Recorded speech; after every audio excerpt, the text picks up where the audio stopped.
राधे राधे। कैसे हैं आप सभी लोग? आशा करती हूँ खुश होगे, स्वस्थ होगे और अपनी उन्नति के मार्ग के लिए अग्रसर होगे।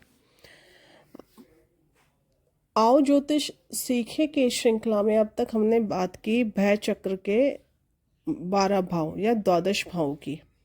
अब अगला जो कॉन्सेप्ट आ रहा है, जो अगली बात आएगी, वो है कि जो भय चक्र होता है, इनको मतलब इन 12 भावों को 2 बराबर भागों में विभाजित किया गया है।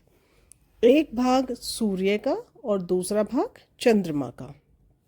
सूर्य की 6 राशियां हैं: सिंह, कन्या, तुला, वृश्चिक, धनु और आपकी मकर। ऐसे ही चंद्रमा को 6 राशियां दी गई हैं: कर्क, मिथुन, वृषभ, मेष, मीन और कुंभ। जो पूरा भय चक्र है, सूर्य और चंद्रमा को बराबर बराबर 6 राशि देकर उनको बांट दिया गया है। अब दूसरा आता है कि जो हमारा सोलर सिस्टम है, उसमें जो प्लैनेट की पोजीशन है, वो उसका कारण क्या था कि वो सिस्टमैटिक ऐसे ही प्लैनेट है, बुध, शुक्र, मंगल, गुरु, शनि। आज उसके रिगार्डिंग छोटी सी जो स्टोरी रिलेटेड एक कॉज है, वो मैं आपको यहाँ बताती हूँ। देखिए, बुध को राजकुमार कहा गया, तो राजा के सबसे पास होने का अधिकार तभी बुधदेव को हुआ। अब जब भी किसी हॉरोस्कोप को उठाओगे तो आपको जर्नली बुध आदित्य योग हर घर में दिख जाता है। या तो सूर्य देव के साथ बुधदेव विराजमान होते हैं या एक घर पीछे होते हैं, क्योंकि राजा का उत्तराधिकारी हमेशा राजकुमार होता है। उसके बाद बात आती है शुक्र। अब राजा है, रानी है, राजकुमार है, उनको सलाह देने के लिए राजा को किसकी जरूरत पड़ी? प्रधानमंत्री की। और जो शुक्र देव हैं, उनके पास गंभीर ज्ञान, पांडित्य तथा समस्त राज्य का संचालन, हम जो पूरा यूनिवर्स है, हमको कैसे संचालित करना है, ये सारी नॉलेज शुक्रदेव के पास थी, तो उनको प्रधानमंत्री बनाया गया। देन आया आपका मंगल। राजा, राजकुमार, रानी के बाद, प्रधानमंत्री के बाद जो राज्य बना, उसकी सुरक्षा के लिए सैनिकों की भी आवश्यकता होती है। अब सैनिक को, जो सैनिक हैं, उनको भी एकजुट करने के लिए कोई एक क्वालिटी वाला पर्सन चाहिए, जिसको सेनापति कहा जाएगा, वो है मंगल। देन मंगल के बाद प्रधानमंत्री, राजकुमार, राजा की रक्षा के लिए जो हमें रिक्वायरमेंट थी, वो मंगल देव ने पूरी की। अब उसके बाद आता है गुरु, क्योंकि कोई भी राज्य तब तक अच्छे से या समुचित प्रकार से नहीं चलेगा जहाँ पर धार्मिक जो उपदेश है या धार्मिक गाइडेंस देने वाला कोई ना हो। तो फिर एक ऐसा गुरु जो प्रधानमंत्री के समान सलाह भी दे सके और उसकी जो नेचर है, उसकी जो प्रकृति हो, वो धार्मिक हो, जो ईश्वर को मानता हो, जिसके अलावा किसी और रक्षक की इंसान को ज़रूरत। जब एक अच्छा गुरु होता है तो हमें अपनी ज़िंदगी के सारे मार्ग स्वतः ही मिलते चले जाते हैं, जिससे एक सुदृढ़ व्यक्तित्व का निर्माण होता है, आत्मशक्ति होती है, एक आदर्श व्यक्तित्व आपका बनता है, वो गुरु देते हैं। तो फिर गुरु को स्थान दिया गया। उसके बाद आई सेवकों की बारी, सर्वेंट की जॉब, कि भैया काम काज को संभालने के लिए अब छोटे मोटे बहुत सारे काम होंगे, उनको कौन संभालेगा? तो फिर शनि देव को एक सेवक, एक कर्मचारी जो राज्य के बाहर की रूपरेखा को देखेगा कि कैसे क्या हो रहा है, तो शनि देव को इसलिए सबसे बाहर सोलर सिस्टम में भी बाहर वाली जो बाउंड्री है वहाँ पर प्लेस किया जाता है। तो ये था ग्रहों को कैसे सौर मंडल में प्लेस्ड किया गया है, एस्ट्रोलॉजिकल उसका कॉन्सेप्ट क्या है। और ध्यान रखिएगा, ये सिस्टम हमेशा यही रहेगा: सूर्य, चंद्रमा, बुध, शुक्र, मंगल, गुरु, शनि।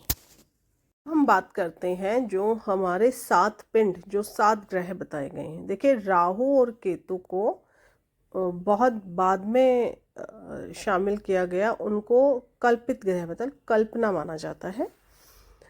उनकी अपनी कोई राशि जो है वो उन दोनों ग्रहों के पास नहीं है। तो जो 7 पिंड है, 2 ग्रह राहु केतु, 12 राशियां और 27 नक्षत्र, इन्हीं के आधार पर जो एस्ट्रोलॉजी की रूपरेखा है और जो प्रेडिक्शन है वो इन्हीं के आधार पर चलती है। अब बात करेंगे सूर्य ग्रह की। सूर्य को भानु, रवि, दिनकर, भास्कर, अरुण, आदित्य आदि नामों से जाना जाता है। हाइड्रोजन जो गैस है उसका एक पिंड है सूर्य। अगर इसकी डिग्री जो दूरी है पृथ्वी से देखें तो वो 900 करोड़ 30 लाख मील या लगभग 14 करोड़ किलोमीटर से ज़्यादा ही मापी जाती है। सूर्य की किरणों को धरती तक पहुंचने में लगभग 8 मिनट या 8.25 मिनट का जो समय है वो लग जाता है। सूर्य को ग्रहों का राजा कहा गया है क्योंकि ये सबसे अधिक प्रकाशमान ग्रह है। सूर्य है वो मूवेबल नहीं है, वो स्थिर प्लैनेट है। अर्थ उसके चारों तरफ रोटेट होती है जिससे हमें दिन और रात का पता चलता है। एस्ट्रोलॉजी में जो है सूर्य और चंद्रमा के बिहाफ पर ही चीज़ें देखी जाती हैं कि सूर्य उदय हुआ है, चंद्रमा अस्त हुआ, चंद्रमा उदय हुआ, सूर्य अस्त हुए। तो इस प्रकार से सूर्य से जो है दिन और रात का आकलन किया जाता है।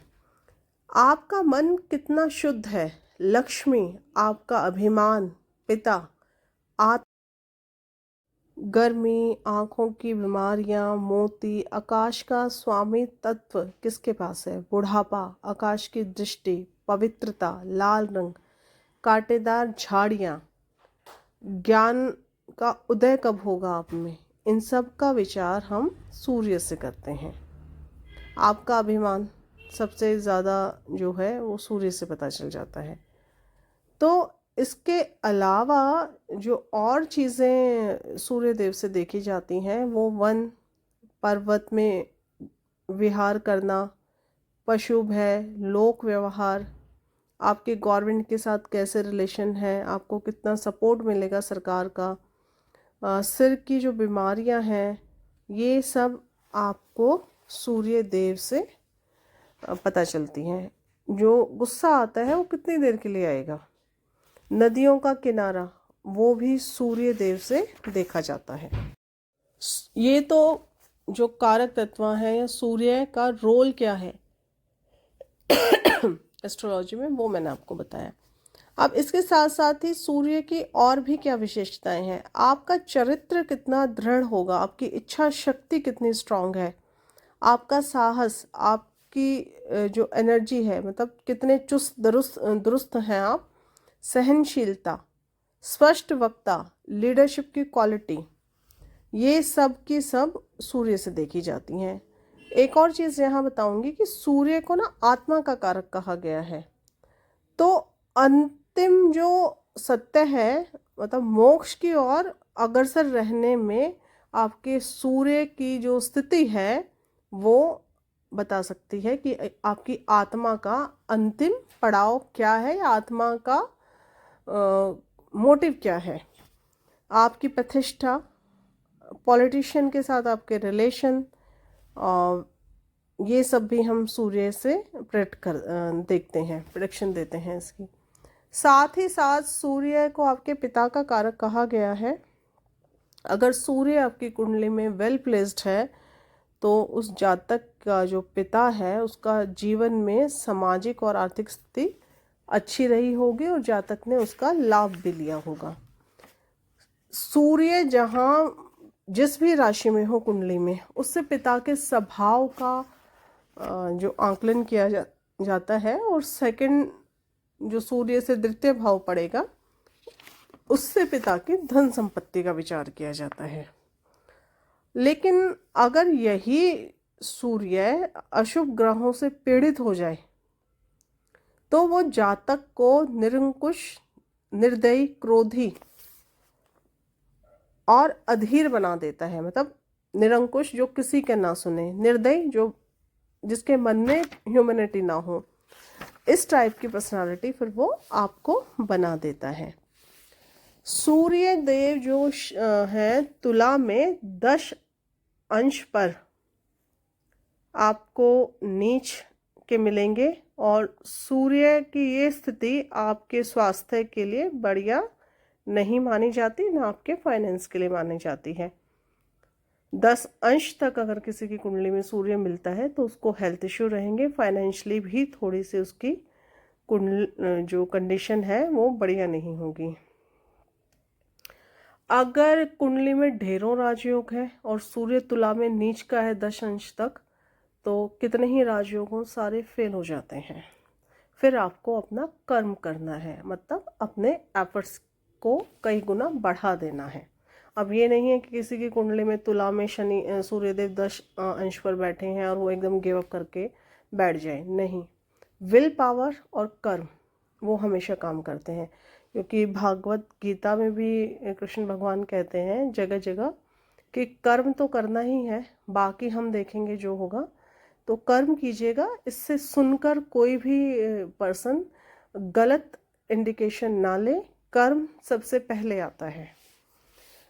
आत्मविश्वास में कमी, डरपोक, कमज़ोर आईसाइट, ये जब सूर्य आपका कुप्रभाव में हो या नीच का हो। सोसाइटी से थोड़ा कटा कटा रहता है व्यक्ति। धन संपत्ति की हानि, अगर यही सूर्य 6, 8 या 12 का स्वामी होकर मंगल से पीड़ित हो जाए तो आपको बड़ी दुर्घटना दे सकता है। और शनि से पीड़ित होने पर ये आपको हानि, आपकी फाइनेंशियल स्थिति, पिता से रिलेशन थोड़े ख़राब करेंगे, अधिकारियों से तालमेल की कमी हो जाएगी आपकी, बदनामी, व्यवसाय, अहंकार, अभिमान, ये सारी चीज़ें आपको देखने को मिलेंगी। वरिष्ठ अधिकारियों से वाद विवाद का कारण भी सूर्यदेव बनते हैं अगर वो मेलिफिक प्लैनेट के साथ हों। और आयकर, बहुत से लोगों को इनकम टैक्स वालों से प्रॉब्लम होती है ना। अभी आजकल जो हमारी ईडी बहुत एक्टिवली कहीं कहीं भी पहुंच जाती हैं, तो यदि हम उनकी कुंडली उठाएंगे तो सूर्य का वहाँ जो मैलिफिक असर आपको देखने को मिलेगा। और तब जब भी उनको देखा गया है, आयकर विभाग ने जब उन पर छापा मारा है, तो उस दिन अंतर प्रत्यंतर या कहीं ना कहीं सूर्य देव की दशा ज़रूर मिलेगी आपको। पीड़ित सूर्य, राहु केतु के या शनि के द्वारा पीड़ित सूर्य की यहाँ बात हो रही है।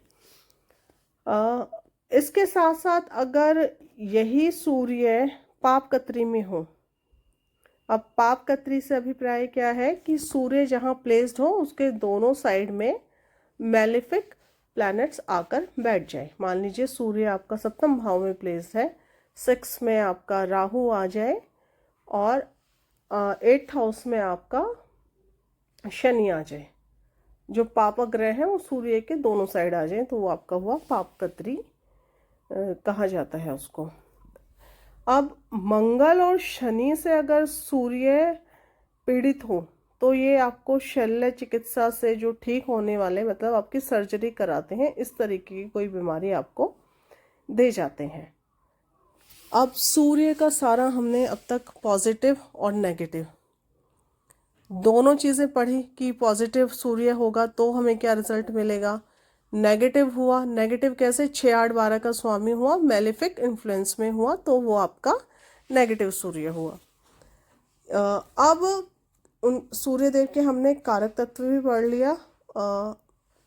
मूल राशि क्या है सूर्य की और नीच राशि क्या है सूर्य की, ये सारा मेष राशि जैसे उच्च की राशि है, तुला नीच की राशि है। ये ग्रह मैत्री का एक हिस्सा है जो मैं आगे आपको समझाऊंगी इस सीरीज़ के बाद। तो ये एक छोटा सा इंट्रोडक्शन है सूर्य को लेकर। सीधा सा 3 चीज़ें जो अपने दिमाग में रखें। सूर्य आपकी आत्मा है, सूर्य आपके पिता है, सूर्य प्रशासन है। जितना भी प्रशासनिक चीज़ें हैं, मतलब सरकारी विभाग जो है वो सूर्य देव है। तो सिर्फ यही कॉन्सेप्ट हमने अपने दिमाग में रखना है सूर्य को लेके। सूर्य जैसे आता है माइंड में, 3 चीज़ें आप ध्यान में रखिए। ये आपके लिए लाभदायक सिद्ध होंगी। इसी प्रकार की अन्य जानकारी बहुत ही सरल शब्दों में समझने के लिए या सरल भाषा में जानने के लिए आप हमारे चैनल से जुड़िए, लाइक कीजिए, सब्सक्राइब कीजिए।